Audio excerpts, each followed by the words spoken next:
Hello বন্ধুরা, এই দেখছেন একটা জেনারেল মেশিন।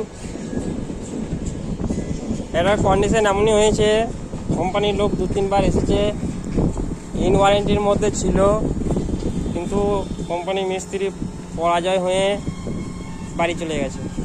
তারা বলেছে আমরা আর পারবো না। তো কন্ডিশনটা এরকমই হয়েছে যে এসিটার পাইপ হয়েছে লং ডিস্টেন্স।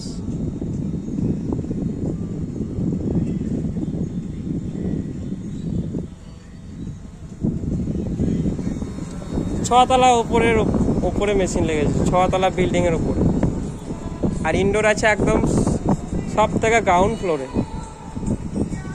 ঠিক আছে, তো এই মেশিনটার এই যে নতুন কন্ডেন্সার ফিটিং হয়েছে, কালারটা দেখতে পাচ্ছ, নো কোটিং। আর এই হচ্ছে অরিজিনাল কন্ডেন্সার যেটা লাগানো ছিল, ব্লু ফিন করা আছে। আর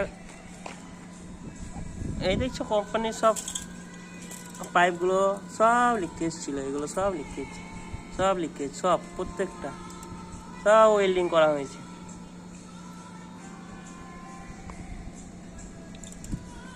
কিন্তু এদের পাইপের কোয়ালিটি ভালো না কন্ডেন্সারে, সেই কারণে এই হয়েছে। যতই ঝাল করা হচ্ছে মাল টিকছে না।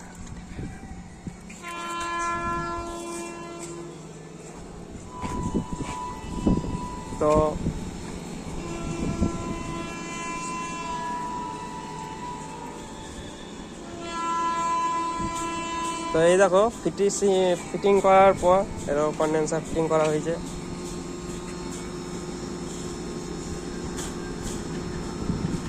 কন্ডেন্সার ফিটিং করা হয়েছে, ব্লু ফিন ছিল আগে।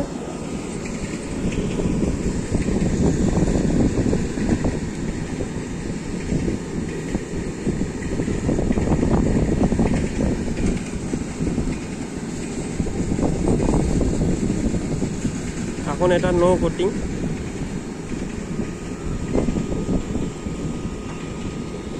এটা এখন বার্নিং চলছে, এরকম ফ্যান ঘুরছে।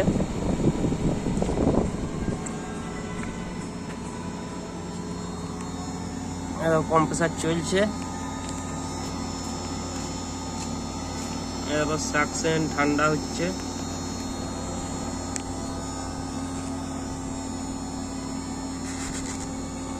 দেখো জলীয় বাষ্প ধরছে পাইপের মধ্যে, ব্যাপক ঠান্ডা হচ্ছে।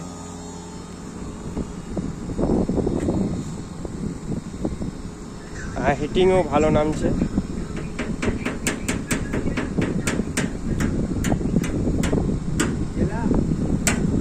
এটা প্রবলেম ছিল কন্ডেন্সার লিকেজ, ঠিক আছে।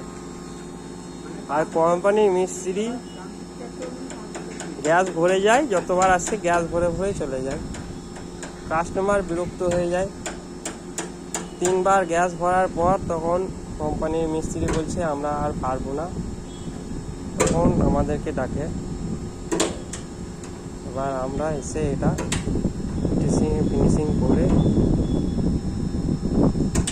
কন্ডেন্সার চেঞ্জ করে নতুন কন্ডেন্সার এগুলো লাগালাম, লাগিয়ে গ্যাস ট্যাস ভরে সব রেডি করে, ঠান্ডা একদম ওকে, কুলিং ওকে, মেশিন ওকে।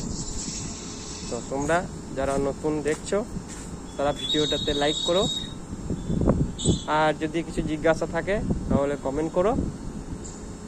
আর যদি এরকম নতুন দেখতে চাও, আরও অনেক কোম্পানির ভিডিও, যেমন এসি আছে, ফ্রিজ আছে, সব কিছু যদি দেখতে চাও তাহলে চ্যানেলটাকে সাবস্ক্রাইব করে দিও, আর লাইক তো বেশি করে করো।